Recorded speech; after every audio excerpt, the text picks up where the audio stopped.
एक गांव में एक कविता नाम की एक लड़की रहा करती थी। कविता के माता पिता का देहांत हुए पूरे 1 महीने गुजर चुके थे।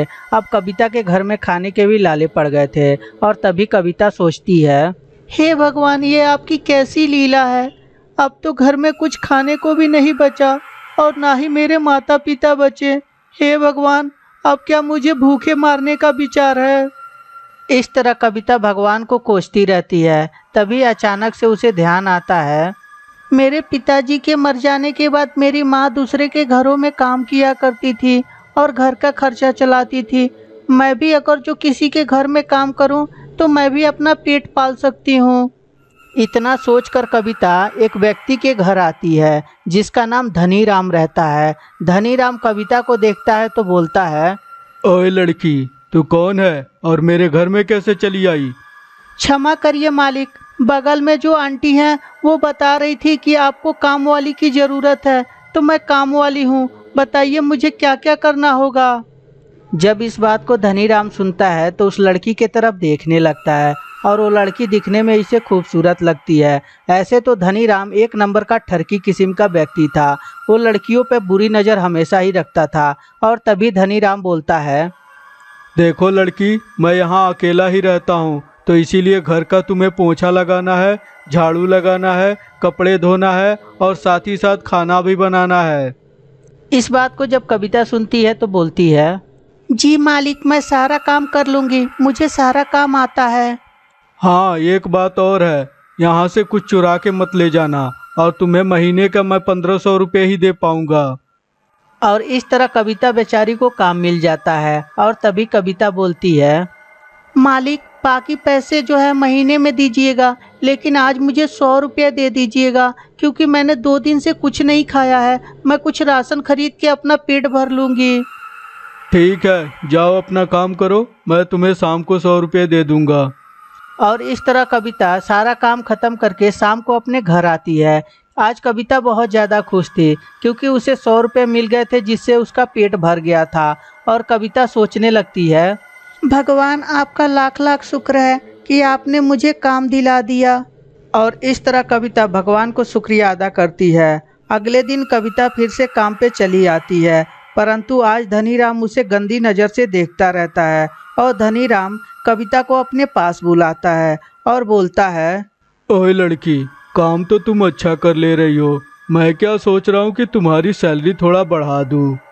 इस बात को सुनकर कविता बहुत ज़्यादा खुश हो जाती है और बोलती है, मालिक, ये उपकार मैं आपका कभी नहीं भूलूंगी कि आपने मेरे जैसे बेसहारा को अपने सहारा दिया। इस बात को जब धनीराम सुनता है तो सोचता है इससे घुमा फिरा के नहीं बल्कि सीधा से बात किया जाए। और तभी धनीराम बोलता है, अच्छा लड़की, तुम्हारा नाम क्या है? मालिक, मेरा नाम कविता है। वाह, क्या सुंदर नाम है। तो क्या कविता मैं तुम्हारी कविता को पढ़ सकता हूँ?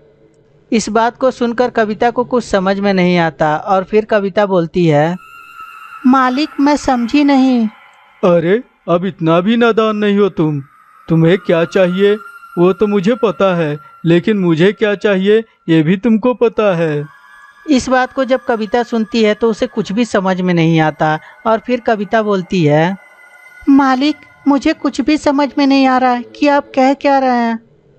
देखो कविता, मेरे पत्नी को मरे हुए पूरे 3 साल हो चुके हैं और 3 साल में मैंने आज तक कभी किसी लड़की के साथ समय नहीं बिताया है।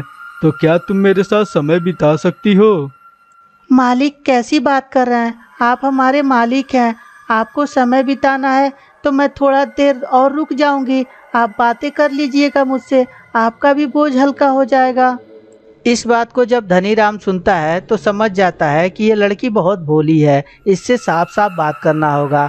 और तभी धनीराम बोलता है, देखो कविता, समय बिताना यानी मैं तुम्हारे साथ बिस्तर पे सोना चाहता हूँ। इसके बदले मैं फ्री में नहीं बल्कि तुम्हें पैसे दूंगा और रोजाना मैं तुम्हें 100 रुपया एक्स्ट्रा भी दूंगा।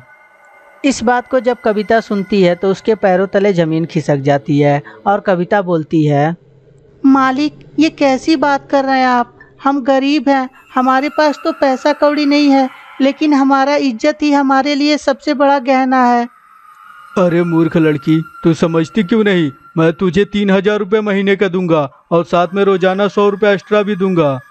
नहीं मालिक, मुझे ये मंजूर नहीं है। मैं काम छोड़ के जा रही हूँ, आप दूसरी काम वाली रख लीजिएगा।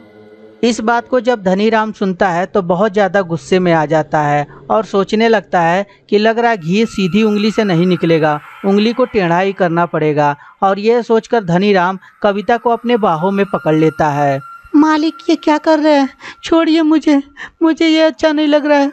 मालिक छोड़िए मुझे जाने दीजिए मालिक, प्लीज़ मुझे छोड़ दीजिए। कविता बेचारी गिड़गिड़ाती रहती है, परंतु सेठ धनीराम उसकी एक नहीं सुनता और उसके साथ दरिंदगी कर देता है और उसके बाद उसे जान से मार देता है। मेरे से नाटक कर रही थी, यही काम रजामंदी से कर ली होती तो आज इसे मरना नहीं पड़ता। और यह बोलकर धनीराम उसे ले जाकर जंगल में फेंक देता है और उसके बाद अपने घर चला आता है। और इधर जंगल में थोड़ी देर बाद ही कविता एक चुड़ैल के रूप में बदल जाती है और हे भगवान, मैंने क्या पाप किया था? पहले आपने मेरे माता पिता को छीन लिया, अब मुझे भी मार दिया। मैंने आखिर में आपका क्या बिगाड़ा था जो आप ऐसा दिन मुझे दिखा रहे हैं? और इस तरह बेचारी कविता भगवान को बुरा भला कहती रहती है और तभी सोचने लगती है, मैं उस दरिंदे सेठ को नहीं छोड़ूंगी। उसने मुझे जीते जी मार डाला और मेरे साथ गंदा काम भी किया। मैं उसे जिंदा नहीं छोड़ूंगी। और यह सोचकर कविता सेठ धनीराम के घर आती है और तभी धनीराम उसे जब देखता है, अरे भैया, ये चुड़ैल कहाँ से आ गई? अरे दादा यार, कोई चुड़ैल से बचाओ रे। ओए चुड़ैल, भाग यहाँ से भाग।